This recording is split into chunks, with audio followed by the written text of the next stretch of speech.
김영렬 센터장님, 행렬 아닙니다. 김영렬 센터장님 나와 계십니다. 네, 안녕하십니까? 반갑습니다. 아유, 네. 어서 오세요. 네, 반갑습니다.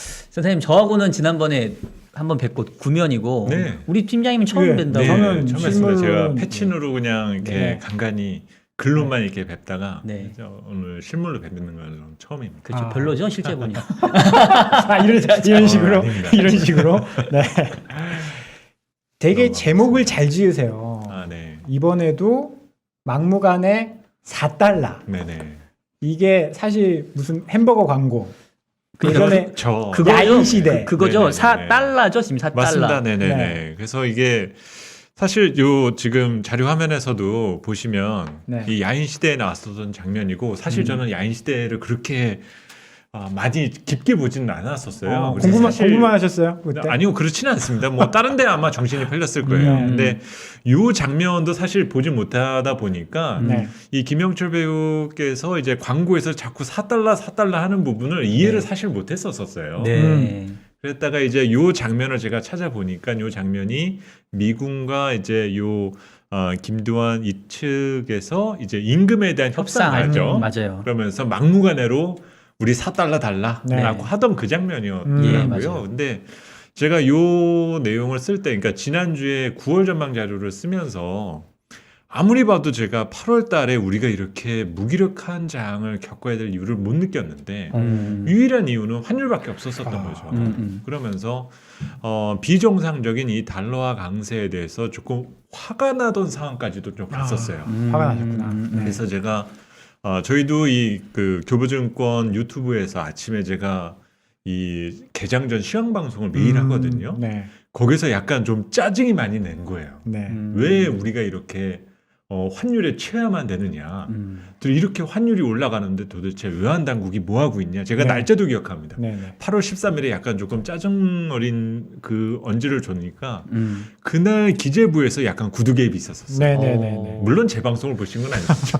전화 보신 거 아니에요? 전화 한번 그렇진 내신 것 않을 같은데. 예. 근데 사실 그 이유 말고 너무도 화가 나다 보니까 외국인 매물도 쏟아지고 그러면서 지금 상황에 이렇게 우리가 달러와 약 강세를 용인해야만 하는가 그 상황을 조금 설명하기 위해서 막무가내 4달러 얘기가 순표를 조금 쓰게 되면 4달러 이렇게도 우리가 읽을 수 있는 거잖아요. 아. 그래서 제가 그때 이 4달러라는 표현을 제가 쓰게 됐었던 거고 이 자료 내용에서 이 서머리 내용에서는 꼭 그렇게만 볼 부분이 아닌 것 같다. 네. 오히려 조금 더 시간이 지나면 약간 freeze buy와 아니면 have it 이런 것처럼 이제 우리 시장을 사달라고 하는 그 시기가 또 올 수 있다. 아. 좀 그러면 희망적인 조금 메시지를 조금 녹이려고 이 자료를 썼었어요. 국내 주식을 사달라. 그렇죠. 그런 거죠.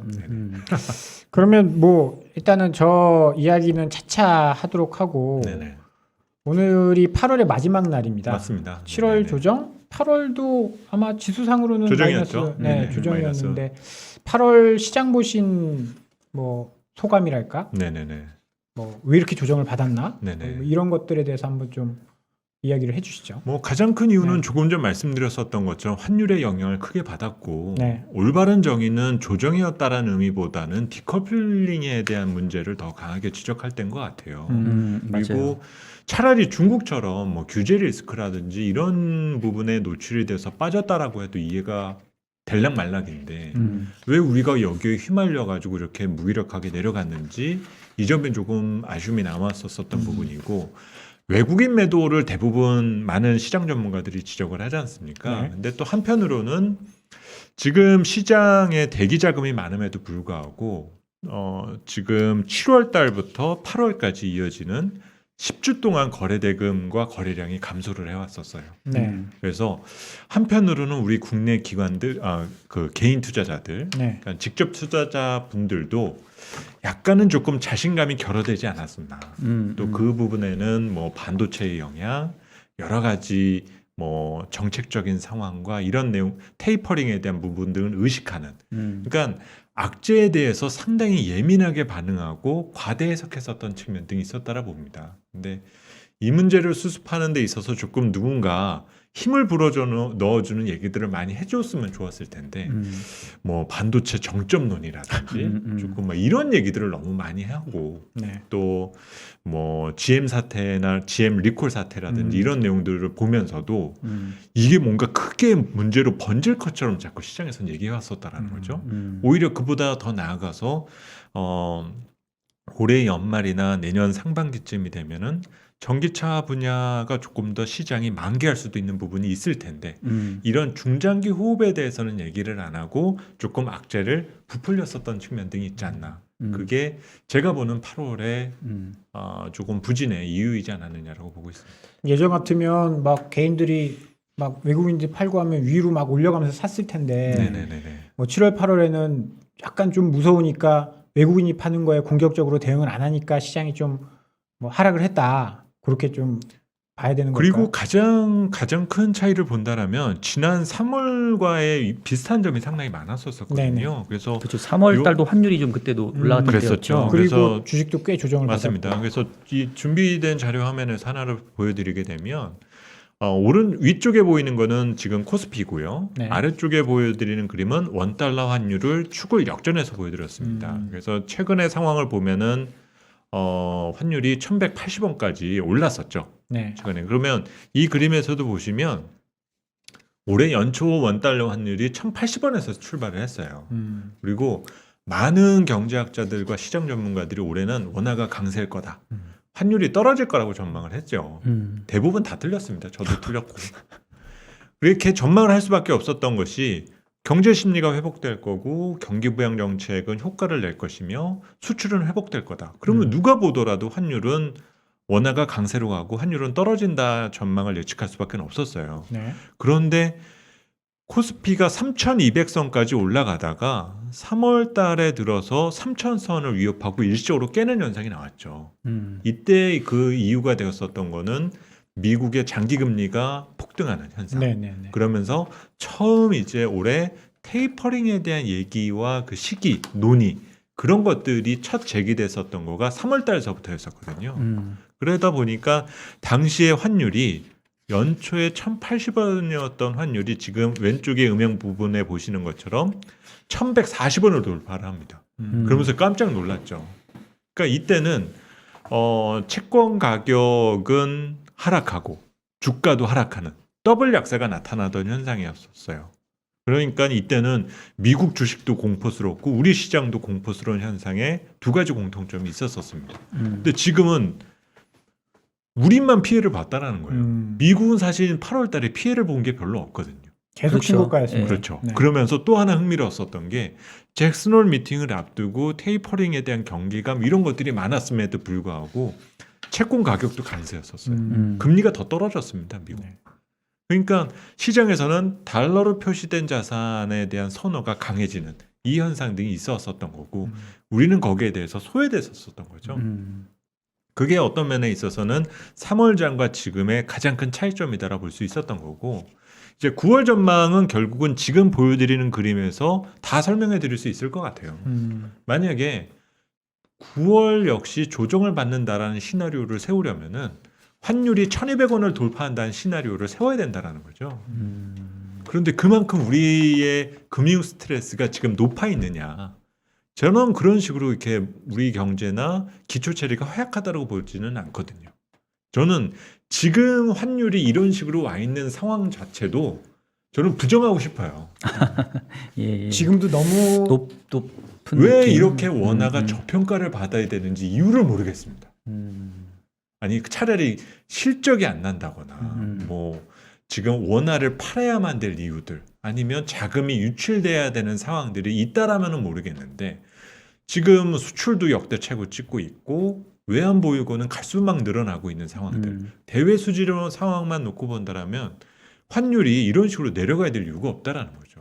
근데 요즘에 다들 이제 그 얘기를 하잖아요. 네네. 해외 투자가 늘었다. 해외 투자 늘었다. 그러니까 국민연금도 해외 투자 늘리고 있고 개인들도 저희 개인 투자자들도 네네. 해외로 많이 나가고 있고 네네네. 그거 다 합친 포트폴리오 수지는 혹시 어떻게 되고 사실 있는지 한번 아실까요? 제가 그거는 확인해 봐야 될 것 같아요. 네. 그러니까 상품 수지 부분과 자본 수지 부분에 대한 비교 등을 통해서 네.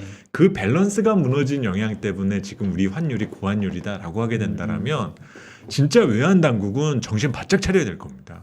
그리고 이런 식으로 우리가 영향을 받게 된다라면은 시간이 지나서 우리가 환율 조작하는 거하고 의미가 다를 바가 하나도 없다라는 거예요.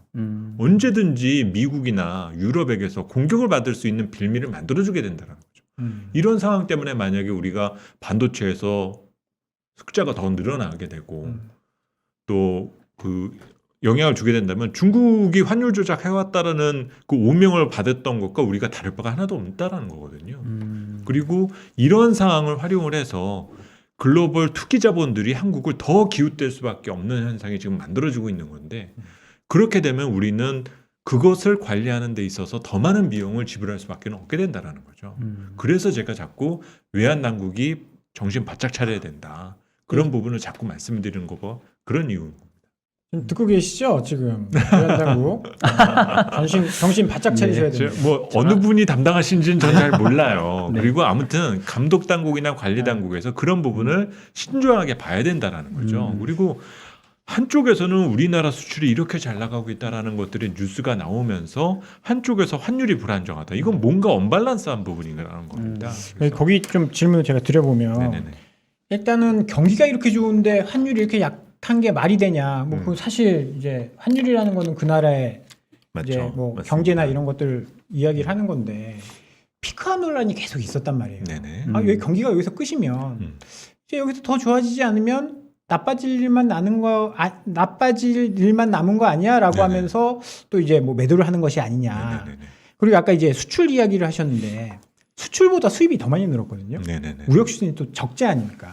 그 전까지는 무역 수지가 적자는 아니었는데 8월부터 또 적자로 돌아서면서 야, 이제 무역 수지가 적자되고 아까 뭐 박사님이 이야기하신 것처럼 뭐 투자는 해외에 또 많이 하고 그러면 달러 계속 빠져나가면서 뭐 좀 환율은 좀 약세로 가는 게 정당한 거 아니야? 이렇게 이야기를 하는 사람들도 있고 반도체를 또 왜 이렇게 매도를 하냐? 네네네. 이 거기에 대해서도 아 외국인들이 뭐 대한민국 하면 사실 반도체잖아요. 네, 그렇죠. 수출이나 모든 뭐 이익이나 네네네. 그러면 반도체를 안 좋게 보면 대한민국을 안 좋게 봐서 빠져나가는 거 아니냐?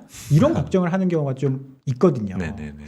여기에 대해서는 또 어떻게 생각을 하시는지? 우선은 너무 극단화되어 있는 해석을 조금 자제할 필요가 있다는 생각이 들어요. 네. 그리고 저는 다른 방송에서도 한번 언급을 드렸지만 너무 쉽게 피크아웃이다라는 표현을 쓰는 것을 저는 자제하고 신중해야 될 필요성이 좀 있다라고 봅니다. 그러니까 우리가 피크아웃이다라는 표현을 이제 본격적으로 쓰게 하려면은 뭔가 구조적인 침체를 향해서 가기 시작을 할 때 저는 개인적으로 그래야만 된다라고 생각을 하거든요. 단순하게 어떤 기저 측면의 모멘텀이 약화되는 거나 둔화되는 정도를 가지고 우리가 이것이 이제 본격적으로 이제 나빠질 일만 남았다라고 몰아가게 되는 부분 등은 마치 이제 우리가 연예인을 예를 들어서 보게 된다면 히트곡 하나를 내고 나면 이제는 은퇴할 일만 남았다라는 표현을 쓰게 된다라는 거예요. 그렇죠. 뭐 그렇죠. 엄청 메가 히트를 치고 뭐 좀 덜 히트 칠 수도 있는 그렇죠. 건데. 우리가 얼마 전에 그런 얘기들도 저는 되게 인상 깊게 봤었던 부분 중에 하나가 국민 MC인 유재석 씨가 지금 정말 오랜 기간 동안 그 1등의 자리를 유지한다라는 부분은 어마무시한 노력을 본인 스스로 하고 있기 때문에 그거를 유지한다라는 얘기를 전해 들었었던 부분이 있거든요. 마찬가지로 우리 기업들과 지금 글로벌 경쟁력을 가지고 있는 산업들이 지금의 레벨까지 올라왔다라는 것은 보이지 않는 엄청난 노력을 지금 이미 하고 있다라는 뜻으로 우리가 볼 수가 있습니다. 그런데 단지 우리가 기저 측면에 숫자가 꺾인다라는 것들은 이미 다 알고 있는 거잖아요. 올해 상반기에 수출이 50% 성장하다가 하반기에 30% 성장하고 내년에 10% 성장을 한다라고 해서 우리 수출이 끝나가는 거냐 이렇게 말할 수는 없다라는 거죠. 올해 상반기 50%대와 비교해서 내년 상반기에 10% 성장하는 거는 더 많은 성장을 지금 일궈내고 있다라고 우리가 볼 수 있는 거거든요. 그런데 이거에 대해서 너무 각박한 기준을 가지고 지금 접근을 하고 있다라는 거예요. 그렇죠. 근데 이제 사실 이제 저도 운용하는 입장에서 근데 그거는 어떤 사실 느낌이냐면 그러니까 말씀하신 게 맞아요. 그러니까 3,050 갔을 때 3,000이 깨질 것처럼 얘기하는 거는 상당히 좀 이제 과한. 근데 이제 거꾸로 얘기해 보면 그럼 정고점 3,300을 뚫고 갈 정도의 모멘텀은 뭔데? 라고 하면은 찾기가 좀 쉽지 않은 부분이 있었던 것 같고. 네네네. 이제 외국인 입장에서 생각을 해보면 사실 외국인 매도가 본격화된 게 제가 봤을 때는 7월 FOMC 의사록이 나왔는데 그 전까지는 약간 좀 테이퍼링이 뭐 내년에 하네 뭐 이랬다가 의사록 보니까 연내 다수의 의원들이 하는 걸로 찬성했다. 이제 이게 밝혀졌고 그러면 이제 외국인 입장에서는 일단은 유동성의 흐름이 뭔가 바뀌려나 보네. 일단 뭔가 조금 줄여봐. 근데 이제 어딜 줄일까?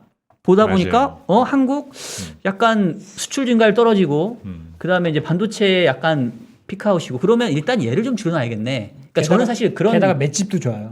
그리고 안만 이제 때려도 그렇지 그리고 얼마든지 네네네. 현금화할 수도 있고 네네네. 그러니까 저도 사실 어떤 추세의 전환이라고 생각하진 않는데 외국인 입장에서는 뭐 한번 이렇게 뭔가 비중을 조절할 만한 어떤 가장 만만한 상대가 한국이었지 않냐라는 생각이 맞습니다. 드는데 네, 근데 이제 저는 사실 이제 그러면 다시 3,200 왔잖아요 어느 정도 네네. 여기서 질문은 그러면 다시 3,300 고점 트라이를 바로 갈 거냐 아니면 여기서 꽤 뭔가 우리가 시간적인 여유를 가지면서 좀 적응해야 되느냐 이제 사실 저는 그게 좀 궁금하거든요. 사실 이제는 남은 21년도 시장도 중요하지만 네. 22년도에 대한 그림을 우리가 그려갈 때인 것 같고요. 또 국내 투자자들도 좀 마음가짐을 새롭게 할 때라는 생각을 많이 하거든요. 지금 기준에서 외국인 투자자들의 우리가 자꾸 휘둘려야만 될까? 사실 그 고민도 계속적으로 하고 있고 이들에게 우리가 떠먹여줘야 되느냐? 저는 개인적으로는 외국인이 우리 국내 자산에 대한 부분을 높은 비용을 높은 가격을 지불해 가면서 들어오기를 바래요. 그러기 위해서는 우리가 먼저 그 물량을 확보하는 것들이 조금 중요하거든요. 그래서 우리 국내 투자자들이 우리 시장에 대한 자신감과 믿음, 신뢰를 조금 가져주시는 부분 등이 필요할 것 같고 이번에도 움찔했죠. 3,000포인트를 뭐 깰래야 마냐 또 이 얘기들이 한번 나왔지 않습니까? 8월 달에. 네. 제가 제 그 데일리 시황 방송에서도 강조한 부분이 제가 하반기 전망에서도 그걸 다뤘어요. 3,000 시대를 6개월 정도 살아보니까 그러니까는 하반기 전망 준비를 하면서 지금은 이제 9월 달을 앞두고 있기 때문에 3,000포인트 시대를 저희가 한 8개월 정도를 살아보니까 느끼게 되는 게 우리가 왜 2,000 시대에서 그렇게 힘겹게 살았느냐가 조금 느껴지더라는 거예요. 제가 그 이유를 세 가지를 제시를 했습니다. 첫 번째로 제가 제시한 부분이 2,000포인트 시대 때는 우리가 우리 주식을 별로 사랑하지 않았었다. 그래서 2,000을 못 벗어났었다라는 거죠.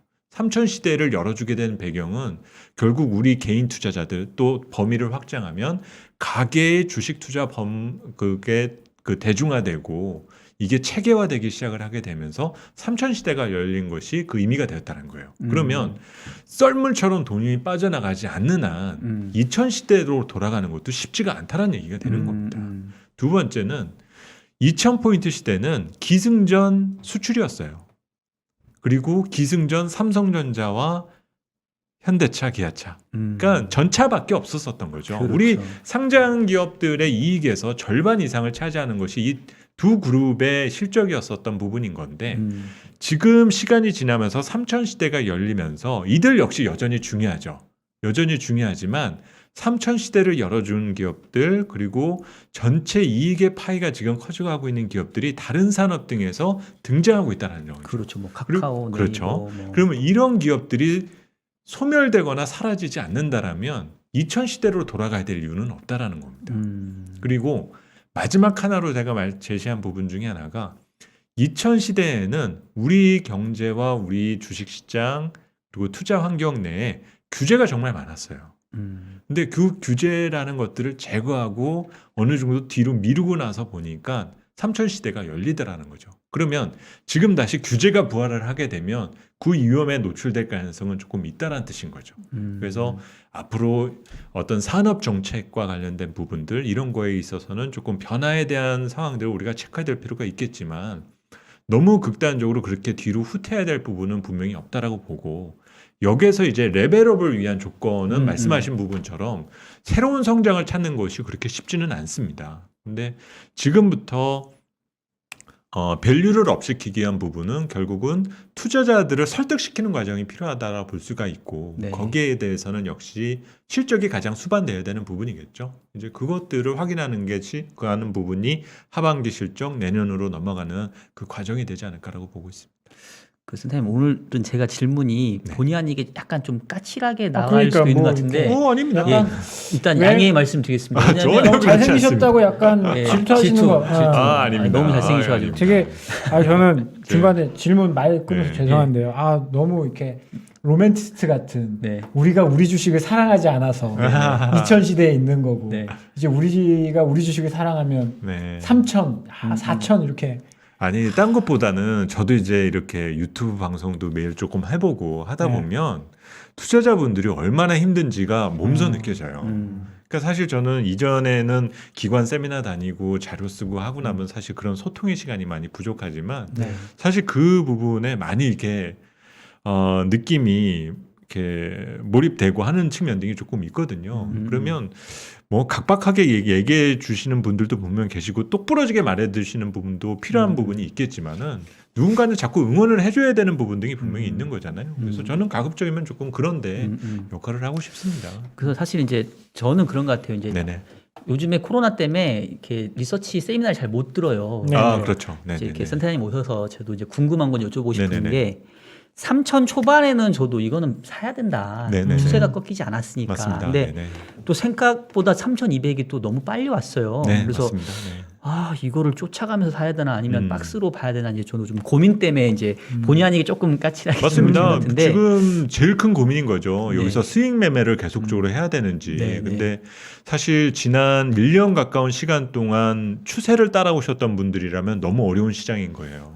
그거를 일일이 손바닥 뒤집듯이 바꿔가면서 할 수도 없을 뿐더러 사실 이런 구간에 들어가게 되면 결국은 그동안의 투자 경력에 따라서 조언을 달리 가져갈 수밖에 없다라는 거죠. 그러니까 어떤 투자의 아이템이 일원화되기에는 상당히 조금 어려울 수밖에 없는 부분인 거고 지금 레벨업을 위한 조건이 상당히 타이트해질 수밖에 분명히 없다. 그리고 우리가 올해 연말뿐만이 아니라 22년도도 저희도 지금 이제 본격적으로 준비를 시작을 하고 있는데 전혀 쉽지가 않아요. 너무 복잡한 내용들이 많고 또 경제 외적인 내용까지 포함을 해서 복잡해지는 내용이 많다 보니까 이거는 제가 그런 표현을 지난 이 방송에서도 했었었고 예전에 세미나 다니면서도 많이 써왔었었는데 지난 1년 동안에는 보조바퀴 달고 자전거를 타왔고 이제 올해는 그 보조바퀴 떼고 달려야 된다. 그러면 여기서 한번 그 균형감을 내가 어느 정도 가져가고 나면 평생 내가 두발 자전거 탈 수 있으니 떨궈져 나가지 말고 조금 넘어지더라도 한번 타봅시다 얘기를 하고 있는데 내년 시장 준비하다 보니까 내년은 외발 자전거를 준비를 해야 되나 말아야 되나 할 정도로 예. 상당히 걱정스럽습니다. 그래서 그러니까 뭐 개인 투자자도 그렇고 저희 기관 투자자도 그렇고 지금 시장이 난이도가 작년보다는 훨씬 어려워진 거는 맞아요. 정말 사실이고요. 네네. 근데 제가 요즘에 이제 하는 고민은 아까 센터장님 말씀 중에 2000 시대에서 3000 시대를 열었던 가장 큰 차이가 우리 국내 투자자들이 2000 시대에서는 우리 주식을 사랑하지 않았다가 네네. 이제 사랑하게 되면 3000 시대로 왔잖아요. 맞습니다. 그러니까 제가 알기로는 작년부터 올해까지 개인 투자자의 주식 순매수가 거의 150조 뭐 정도 되지 않나요? 네네네. 그러니까 외국인이 작년하고 올해 합쳐서 한 50조 이상 팔았을 거고, 그렇죠? 제가 알고 있는 숫자는 그런데 네네. 작년이 뭐 27조인가 그렇고 올해가 28조인가 해가지고 이미 50조 넘어갔고, 네네네. 거기다가 1년 정도 되면 그런 정도 되겠네요. 예, 네. 기관도 외국인보다 더 팔았으면 더 팔았지. 그러니까 네네. 둘이 합치면 100조 넘게 팔았는데 그걸 다 개인 투자자가 지금 사실 받아낸 거거든요. 올해 코스피는 개인 68조 샀고요. 그죠? 코스닥은 10조 사서 올해 개인은 79조, 80조 정도 올해만 샀네요. 올해만 작년에도 더 그만큼 됐겠죠. 샀을 거 아니에요. 네네네. 그러면 거의 120, 30조, 150조 가까운 돈을 개인 투자 샀는데 그러니까 제가 걱정하는 건 그거예요. 2000에서 3000 시대를 연 게 누가 뭐라 해도 개인 투자자가 네네. 주역이었는데 갑자기 어느 순간 물론 코로나 이후에 유동성이 많이 풀린 게 계기가 됐겠죠. 국내 주식을 안 사랑하다가 갑자기 너무 사랑해버린 거예요. 네네. 그래서 지금 걱정되는 건 뭐냐면 더 사랑할 수 있나? 네네. 그래서 외국인들이 우리가 민감하게 반응하는 이유가 결국 이게 약간 순환매로 가려면 이제는 외국인들이 좀 돌아와 줘야 되는데 네네. 얘네가 여전히 지금 별로 이렇게 뜨뜻미지근하니까 네네. 그래서 사실은 여기서 더 주가를 전고점 이상으로 뭔가 레벨업 시킬 게 수급상에서 닿아줄 수 있을까? 사실 저는 그게 요즘 제일 고민이거든요. 가장 이건 여러 가지 의미를 좀 말씀드리고 싶은데요. 사랑만으로는 살 수가 없습니다. 이게 또 아. 로맨티스트인 줄 알았는데 지금 약간 이성적으로. 이게 왜냐하면 네. 사랑만으로 살 수 없고 돈도 필요하고 현실은 이게 무시할 수는 없는 거잖아요. 네. 이 얘기는 다시 말하면 우리 사회가 투자만으로는 안 된다는 거죠. 결국은 이 투자에 상응하는 결실이 있어야 되고 그게 일자리도 해당되는 부분이고 기업의 실적이나 이런 본질적인 가치를 우리가 눈으로 확인할 수가 있어야 된다는 점으로 볼 수 있습니다. 그리고 지금 우리 그 상장 기업들의 그 시가총액이 커져가고 있잖아요. 그럼 이 가치라는 거는 결국 그 기업에 숨겨져 있던 가치를 우리가 지금 숫자로서 확인해 가고 있고 그거를 주가로서 우리가 환산한 것이다라고 볼 수가 있지 않습니까? 네. 그러면 이 가치가 도대체 어디서 왔냐? 단순히 그냥 투자자가 사랑해줘서 그 돈만 얻고 얹은 건 정도로 우리가 봐야 될까? 이렇게만 보면은 우리 시장은 그냥 말 그대로 그냥 발전하지 않는 자본시장이라고 볼 수밖에 없을 거예요. 근데 우리가 이번에 봐야 되는 부분은 그런 투자자들의 지지뿐만이 아니라 실제로 조달된 이 자본을 활용을 해서 우리 다음 세대를 위한 먹거리와 숨겨져 있던 우리 경제의 가치를 숫자로서 표현하는 그 과정에 있다라고 우리가 믿어보신다라면 그 가능성을 우리가 생각해 볼 수 있다라는 저는 생각을 합니다. 그리고 우리가 지금 그런 부분에서 많이 얘기하는 것이 플랫폼 기반한 무형 자산들 이런 얘기들을 우리가 많이 하고 있잖아요. 근데 그거가 단순하게 아는 사람끼리의 여러 산술적인 그 계산에 의해서만 나온다라고 생각하지는 않거든요.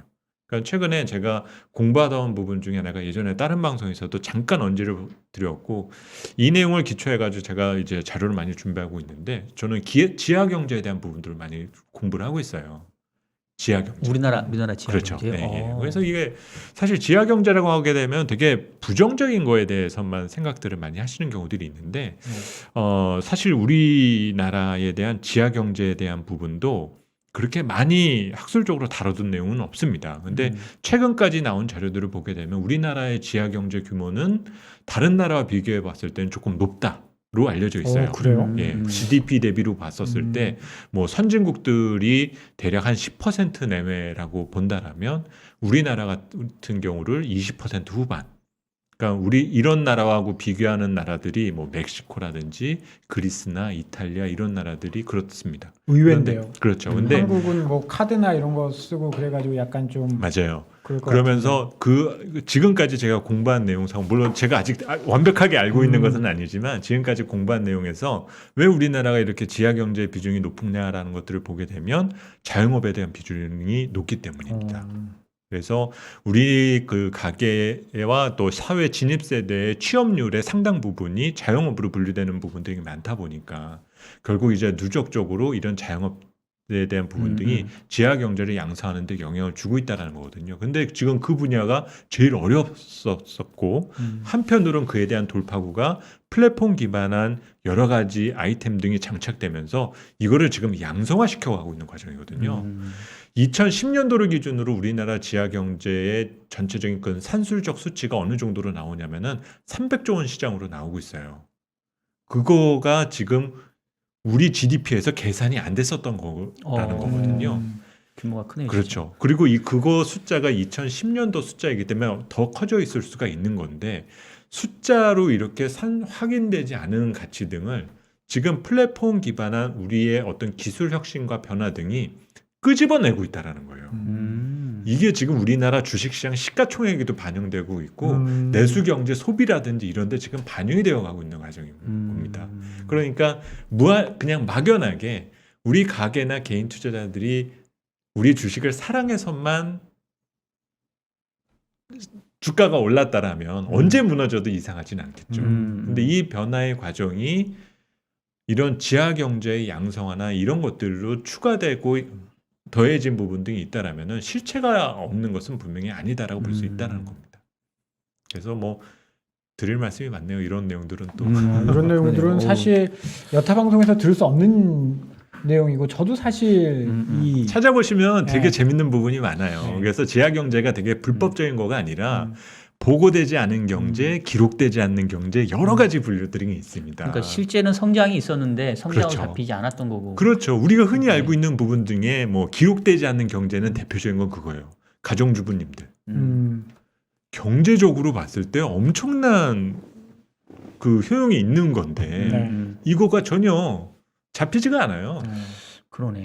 그 지금 이제 플랫폼 기업들이 사실 그런 거를 카운팅 해주고 있는 거잖아요. 그렇습니다. 그럼 이제 그렇습니다. 그네들이 자본시장에 상장이 되거나 잡히게 되면 또 그만큼 전체 한국 시장의 맞죠. 시총이 늘어나는 효과가 얼마 생길 수 전에 있겠네요. 저도 이렇게 막 채널을 돌리다가 옛날 영화가 딱 나오는 거예요. 네. 그 주유소 습격 사건. 옛날 재밌었죠. 영화죠. 네. 그러면 거기에서 뭐 어떤 장면이 나오냐면 김수로 배우가 딱 처음 등장한 장면이 나오더라고요. 짜장면 배달 그렇죠. 철가방. 예. 아유. 그러면서 쉬고 있다가 배달 들어왔으니까 배달 나가라 그러면서 짜증을 내던 장면이 있어요. 그때 그 중국집 사장님이 하시는 말씀이 손님은 왕이야. 딱 이 한마디를 하면서 무조건 나가라고 하더라고요. 그 시대에는 그것이 적용됐었죠. 근데 지금은 사회가 바뀌고 손님이 무슨 왕입니까? 손님은 손님인 것뿐이죠. 이제 그거를 서비스를 받기 위해서 우리는 적당한 비용을 지불해야 되는 거고 그게 지금 경제 안으로 지금 들어가고 있다는 거죠. 그렇기 때문에 이런 것들이 우리 국내 투자자들이 우리 주식시장을 사랑해주면서 나타나게 된 변화라는 겁니다. 지금 댓글창에서 손지창이 나왔어요. 그러네.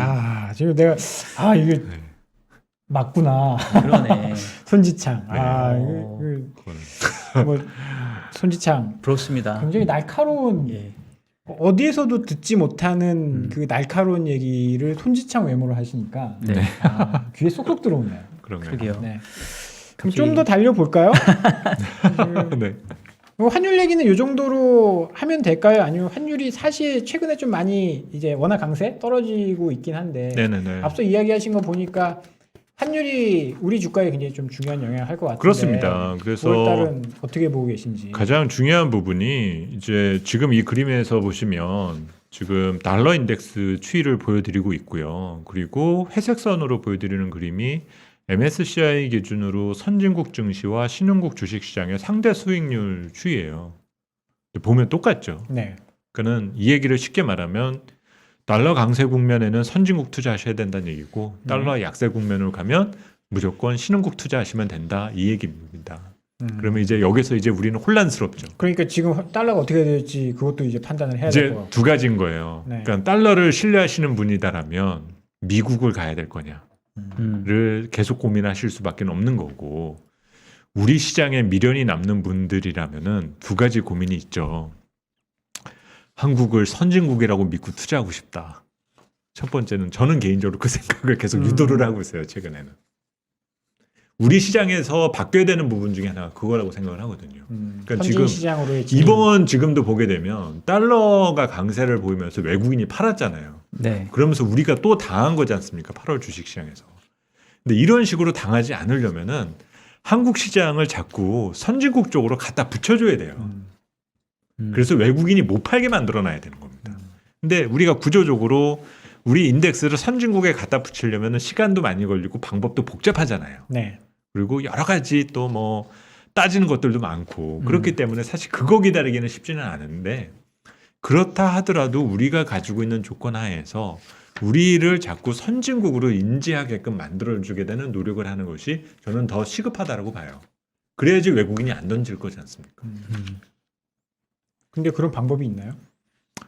외국인은 자꾸 설득을 사실 뭐 어떻게- 그 누가 설득을 해줘야 될지가 상당히 저는 중요하다라고 보는데요. 네. 기업들은 스스로 한다라고 봐요. 저는 기업은 스스로 한다라고 보고 선진 기업이 좀 우리 많이 나와요. 금융 감독 당국이나 음. 금융 정책 당국이라든지 정부 이런 데에서 노력을 해도 될까 말까인데 사실 그런 부분에서 성공한 케이스가 바로 일본입니다. 일본과 같은 경우가 사실 패전 국가로서 그 정도의 경제 지위를 가다가 80년대 90년대에 이들이 선진국주의를 얻게 되는 데에는 자본으로 밀어붙였었던 것뿐만이 아니라 정부가 노력했었던 부분 등이 분명히 있었었거든요. 그러면서 우리한 그 미국이나 유럽이 자국에게 도움이 되는 측면 등이 있으니까 끌어안아줬었던 거가 일본의 사례였었던 부분인 건데 우리는 가만히 있는다고 절대로 우리가 선진국이 되지는 않거든요. 제 아무리 우리가 국민소득이 3만 불, 4만 불, 5만 불 가더라도 지금처럼 계속 여기 치고 저리 치고 그러게 되면은 신흥국에 대한 핸디캡이나 프레임에 계속적으로 쌓여 있을 수밖에 없다라는 거죠. 그러니까 우리가 그렇게 선진국주의를 얻기 위해서 해야 될 거가 뭔가 그 시간 타임 테이블도 만들고 여러 가지 그거는 각계에서 조금 노력해야 될 부분 등이 저는 있다라고 봅니다. 그 앞부분 이제 조금 이렇게 큰 얘기를 좀 여쭤본 것 같아서 조금 이제 디테일한 질문 네네네. 한번 좀 드려볼게요. 이제 사실 저희 일부에서 아까 나침판님한테도 제가 여쭤봤던 네네네네. 질문이긴 한데 외국인이 사실은 그동안 계속 매도세를 보이다가 오늘 오랜만에 이제 1조 원대 순매수를 보였잖아요. 화끈하게 샀죠 오늘. 예. 그래서 뭐 사실 저도 뭐 외국인 이렇게 막 별로 거기에 기대고 싶지는 않은데 네네네. 근데 뻔하잖아요. 외국인하고 기관, 개인 어떻게 보면 새 주체인 거고 네. 앞서 얘기했던 것처럼 개인이 그동안 많이 샀기 때문에 외국인이 사줘야 시장이 올라갈 수 있는 건 제가 봤을 때는 그냥 어떻게 보면은 어쩔 수 없이 봐야 되는 건데 오늘의 외국인 매수세를 어떻게 보실까요? 이게 일시적이라고 봐야 되나 아니면 좀 약간 추세가 다시 조금 바뀐다고 볼 수 사실 있을까? 뜬금없었어요. 그렇죠. 장중에 예. 갑자기 막 말 그대로 뜬금포죠. 네, 뜬금포가 진짜. 확 터져서 지금 네. 정신을 못 차리고 있는 상황인데. 사실 그래서 연속성이 있는 변화였다라고 말할 수 있는 거는 없는 것 같아요. 아직은. 예, 그 기조는 사실 그렇게 크지가 않고 이 외국인의 스탠스의 변화를 전제를 하려면 말 그대로 조금 전 말씀을 드렸던 달러 부분도 이제 기조적인 약세로 갈 수 있느냐 그런 부분을 가지고 고민을 해야 되는데 달러 인덱스를 기준해서 보게 되면 지금이 딱 3월의 정점과 일치되는 시기입니다. 그러니까 인덱스 기준으로 따지면은 93에서 딱 서로 충돌이 나고 있는 상태인 거거든요. 네. 그러면 지금 9월은 사실은 무슨 일이 벌어질지 잘 모르겠는데 이제 연말로 갈수록 미국에서 벌어질 일들이 무엇일까 이거를 가지고 나서 이제 고민을 많이 해보는 때인 것 같습니다. 테이퍼링. 그렇죠. 뭐 테이퍼링은 이미 기정사실화되어 있고 네. 그리고 지금 이제 미국 시장의 반응을 보면 주가는 계속 올라가잖아요. 신고가 나니까 뭐 신고가에 대해서 우리가 더 토를 달 이유는 없어요. 그리고 제일 이제 조금 판단이 헛갈리는 부분 중에 하나는 채권 금리가 계속적으로 떨어지는 상황을 연말과 내년 초에까지도 계속될 수 있는 변수로 봐야 되느냐. 이거를 우리가 판단하는 것이 제일 중요한 것 같고요. 지금 당장은 이 테이퍼링이 어느 정도 시장에서 노출되어 있는 상태에서 대신 정책금리의 인상 시기는 그렇게 급하지가 않다 보니 지금 어쨌든 달러 표시 자산 특히 장기물에 대한 수요가 어느 정도는 드러는 와 있는데 연말 지금 보면 변이 바이러스 문제를 아직 결론을 안 내렸잖아요. 나라별로. 그래서 뭐 어떤 나라 뭐 지금 덴마크 같은 경우는 이제부터 너는 감기야 이런 식으로 몰아가려고도 하고 있고 이 문제를 정부와 방역 당국이 어떤 식으로 통제하는지 여부 등에 따라서 환율과 그리고 경기 심리가 완전히 달라질 수 있다라고 봐요. 그래서 이 문제를 이게 치명률이 이제는 높아지지 않는 바이러스로 정의를 내리면서 정상적인 경제 활동으로 간다 쪽으로 이제 정의를 내리게 되면 그때부터는 금리가 시장 금리도 올라가야 되는 방향을 잡게 될 것 같습니다.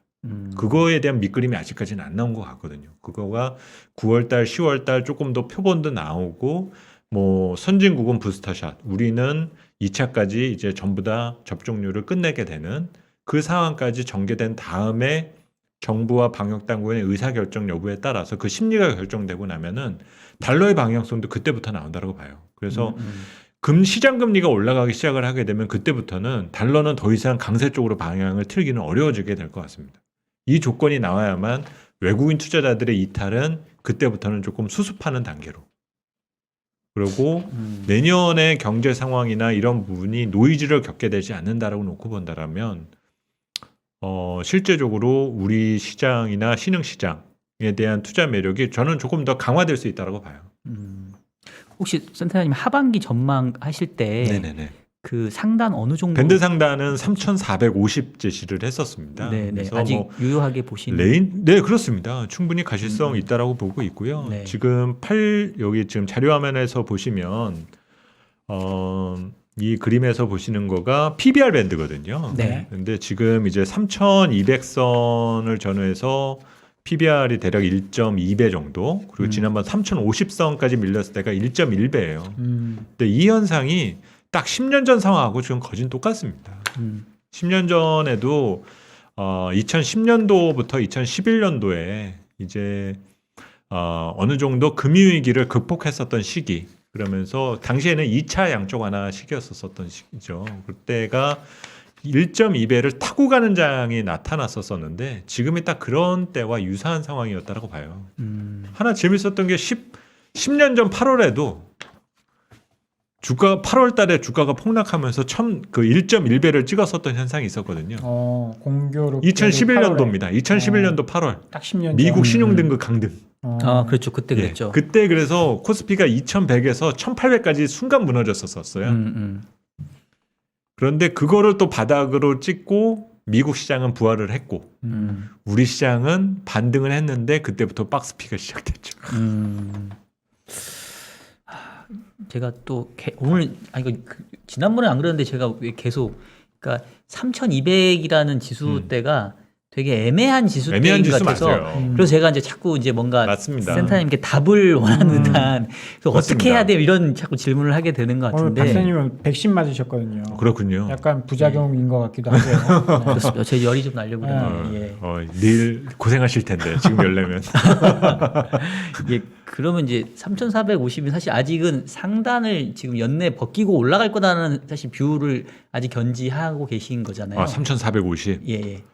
꼭 벗겨야 된다라고만 저는 보지는 않아요. 그리고 그러니까 목표 지수를 제가 제시를 갖고 있는 거고, 네네. 그리고 우리 투자자분들에게 또 하나 그 말씀을 드리 아까 제가 피크아웃 부분도 말씀을 하셨던 부분도 있지만, 물론 이제 작년부터 투자를 하셨었던 분들은 어떤 상징적인 지수대가 있어야만 마음이 편해지고 기회가 많다라는 것들을 의식을 하실 거예요. 그런데 저는 지금의 지수대에서 머무는 것만으로도 충분히 좋은 투자 환경이고 시장과 무관한 절대 수익 관점에서의 수익을 낼 수 있는 확률이 높은 시장이다. 저는 그걸 더 강조해서 말씀을 드리고 싶습니다. 그래서 아무리 그 시장이 좋더라도 뭐 3,400을 가더라도 두 종목만 올라가면 많은 다수의 투자자가 피해를 볼 수밖에 없을 거예요.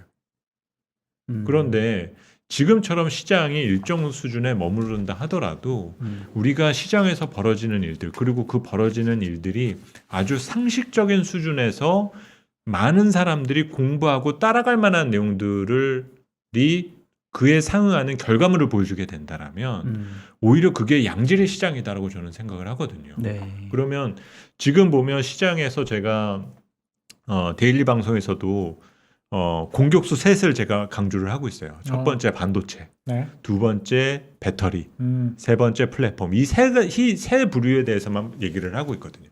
이게 어떻게 우리 보면- 경제와 어떻게 보면 성장주. 그렇죠. 네. 우리 경제와 주식 시장의 세 명의 공격수를 계속적으로 강조를 하고 있고, 문제는 우리 경제와 주식 시장의 공격수가 셋인 거는 우리도 알고 외국인도 알고 다 알고 있어요. 그러다 보면 우리 시장을 견제하려 들어오면 누굴 막으면 되는지도 알겠죠. 그러니까 외국인이 우리 경제가 별로면 반도체를 때리고, 뭔가 문제가 생기면 배터리 때리고 플랫폼 때리고 이런 것들을 충분히 하려고 한다라는 거예요. 그러면 이 상황에서 우리가 골을 넣으려면 어떻게 해야 되나요? 자꾸 볼을 돌려야 되는 상황이라는 거죠. 누구 하나만 철썩 믿고 쟤한테만 패스해라고 한다고 절대 골이 안 난다라는 거예요. 지금은 분산 투자 말씀하시는 건가요? 분산 투자도 업종을 중요한 좀 거고. 나눠서? 그렇습니다. 그리고 이 공을- 상황을 체크를 하면서 우리가 히딩크 감독이 대단하다고 믿었었던 거는 이름값 모르겠고 그날 컨디션 제일 좋은 놈이 패스해 이거지 않습니까? 그러니까 마찬가지로 우리는 실적 추정하고 투자 계획 체크하고 이런 것들을 따라가면서 이 공격수들에게 공이 전달되는지와 이들의 컨디션을 체크하는 것이 중요한 부분인 거지. 이 게임에서 우리가 이기냐 질 거냐에 대한 부분만을 몰입해서 판단해서는 안 된다라는 거죠. 그럼 제가 이해하기로는 그러니까 지수로 봤었을 때는 뭐 굳이 그렇죠. 고점을 뚫고 갈 필요는 없다. 맞습니다. 지금 레인지 때에서도 투자 기회가 있고 결국은 이제 업종별로 차별화가 진행이 될 거라는 얘기잖아요. 네, 그거는 이제 많은 투자자분들이 미리 알아주셔야 될 부분이 예. 내년 주식시장 전망을 할 때 많은 주식시장의 그 애널리스트들은 내년 시장 밴드가 거기서 거길 거예요. 뭐 상식을 깨는 숫자가 나오기가 그렇죠. 현실적으로 어렵습니다. 그렇게 해서 압축한다면 아까 얘기했던 것처럼 반도체, 배터리, 뭐였잖아? 플랫폼. 그렇게 네. 세 개. 그렇죠. 일단 이게 시간이 없어서 질문은 좀 많은데 오늘 삼성전자 하이닉스가 급등했거든요. 아, 네네네네. 하락의 그 발단이 된 것도 삼성전자 하이닉스였고 맞습니다. 반도체였고 네네네. 오늘 또 급등을 했는데 이것도 어떻게 봐야 되는지 또 개인 투자자들이 삼성전자 굉장히 많이 갖고 계시고 또 물려 있고 애증의 종목이거든요. 맞습니다. 선생님 우선은 어떻게 보고 계십니까? 저는 예전 자료에서도 한번 제가 언급을 했는데요. 네. 우선은 그냥 지수 수익률 정도라고만 생각이 들어요. 현재로서는. 그리고 그 시장과 동행할 수 있는 위치까지는 이미 와 있다. 그러니까 좀 좋은 쪽으로 말씀을 드리면 추가적인 가격 조정은 이제는 없을 것 같다. 이거를 좀 말씀을 드리고 싶고요. 문제는 그렇다고 저점이라고 했을 때 시장 대비 추가 수익을 낼 수 있을 정도로 알파를 갖고 있느냐가 가장 중요한 건데 그죠. 그런 부분에 있어서는 검증해야 될 부분이 너무 많다라는 거죠. 대표적으로는 뭐 어떤 가장 것들? 중요한 거는 너무 그 타이트한 시선. 저는 개인적으로 그렇게 평가를 해요. 뭐 반도체 경기가 꺾인다든지 저는 이런 식으로 안 봐요. 저는 그것도 너무 잔인한 해석이다라고 봅니다. 어느 누가 지금 우리 반도체가 다 됐다라는 표현을 누가 쓸 수가 있어요. 지난 2분기에 우리 반도체 수출이 300억 불이 넘었습니다. 전체 수출, 그러니까 그 반도체 수출이 300억 불이 넘은 거는요, 17, 18년도 이후에 처음이었어요. 그런데 17, 18년도에는 분기에 우리 그 반도체 수출이 300억 불이 넘어가면은 삼성전자랑 하이닉스의 합산 영업이익이 최소 18조 원, 최대 24조가 났었던 거죠. 그런데 지난번 2분기에 15조밖에 안 나니까 니네들 이거밖에 못해? 이 시선을 가지고 나서 평가를 하니까 주가가 내려왔었던 거거든요. 근데 되게 재밌었던 게 17년도에 SK 하이닉스가 그렇게 실적이 잘 나오기 시작했었을 때 주가가 9만 원, 10만 원이었거든요. 그런데 지금은 주가가 15만 원까지 올라갔다가 거꾸로 다시 10만 원대 있는 거예요. 그러니까 지금 평가 기간이라는 정도로만 생각해 두시면 됩니다.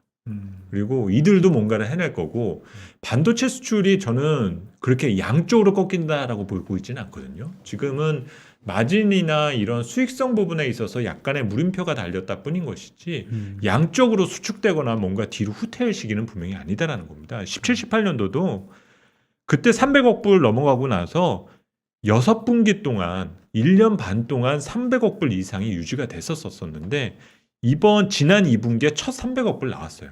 그럼 이번에 반도체 수출이 사이클이 저는 그렇게 쉽게 안 꺾인다고 보거든요. 근데 이게 시간이 없지만 네네네. 우리가 반도체를 보는 시각이 아까 센터님 17, 18년도 이야기를 하셨잖아요. 네네네.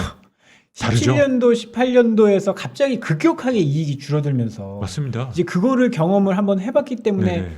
지금 약간 겁을 내고 있는 것 같거든요. 맞습니다. 그래서 그때 당시도 그 수요가 서버 수요였었던 거잖아요. 그죠. 그리고 꺾이게 된 거는 18년도에 트럼프 등장하고 무역 전쟁 시작하면서 꺾이기 시작했었던 거지 않습니까?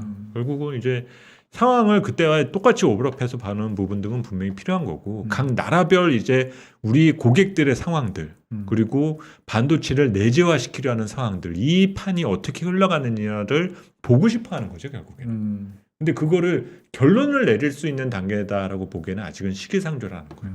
뭔가 지금 저는 반도체 분야에 어떤 큰 대하서사극이 시작됐다라는 생각이 단편극이다라고 보기보다는 뭔가 엄청난 시나리오를 지금 써나가기 시작을 하고 있고 여전히 우리 반도체 기업들은 거기에 상당히 중요한 비중이 높은 그런 역할을 맡고 있는 엑스트라는 아니다라는 거죠.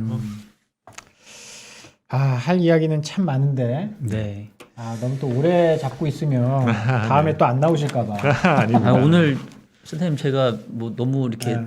저는 너무 불안한 재밌었습니다. 질문 드린 건 저는 아니죠? 아침에 저도 예. 방송을 하면서 혼자 진행을 하다 보니까 아, 그거 너무 힘들어요. 예, 이렇게 저는 질문을 해주시면은 네. 너무 좋아요. 편하고. 네. 그래 좋습니다. 너무 좋으세요? 네. 또 나오셔야 또 나오셔야 네, 됩니다. 뭐 제가 또 아, 앞서도 얘기했던 이 것처럼 비슷한 얘기를 또 드릴 수가 있기 때문에 네. 조금 이제 저도 또 네. 공부를 많이 해서 사실 분위기가 한 2주 전에는 뭐 진짜 3천선 깨질 것 같더니만 아, 또 금방 또 이렇게 금방 바뀌거든요. 올라오니까 네. 여기서 중심을 잡는 게 되게 중요한 것 같아요. 맞습니다. 네, 그래서 제가 본의 아니게 조금 이렇게 날카롭게 질문드려서 아닙니다. 죄송하고요. 음. 답변을 잘 불안장애나 해주셨습니다. 이렇게 좀 선택장애에 지금 빠지실 수도 있거든요. 예, 예, 맞아요. 그렇죠. 그러니까는 네. 지금은 조금 이렇게 넘길 건 넘기고 음. 좀 이러시는 게 좀 필요한 때인 것 같아요.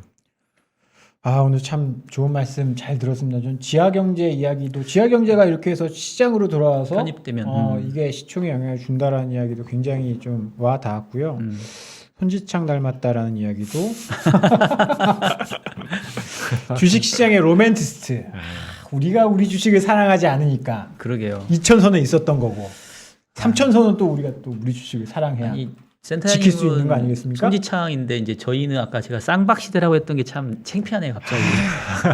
아유, 좀 저희도 좋은 걸로 그렇지 한번. 않습니다. 오늘 참 좋은 말씀 잘 들었고요. 교보증권 리서치 센터장님이신 김영렬, 손지창 아닙니다. 여러분들 김영렬 센터장님은 이만 보내드리도록 하고요. 다음에 또 한번 기회를 주시면 좀 더 긴 시간 저희가 네, 함께 했으면 좋습니다. 네. 좋겠습니다. 네네. 선생님 저희 다음 저희가 할 때 꼭 나와주세요. 알겠습니다. 딴 네. 시간에 가시면 안 됩니다. 네, 알겠습니다. 네. 네, 그러면 이만 인사 나누도록 하고요. 오늘 정말 감사합니다. 네, 재밌었습니다. 감사합니다. 네.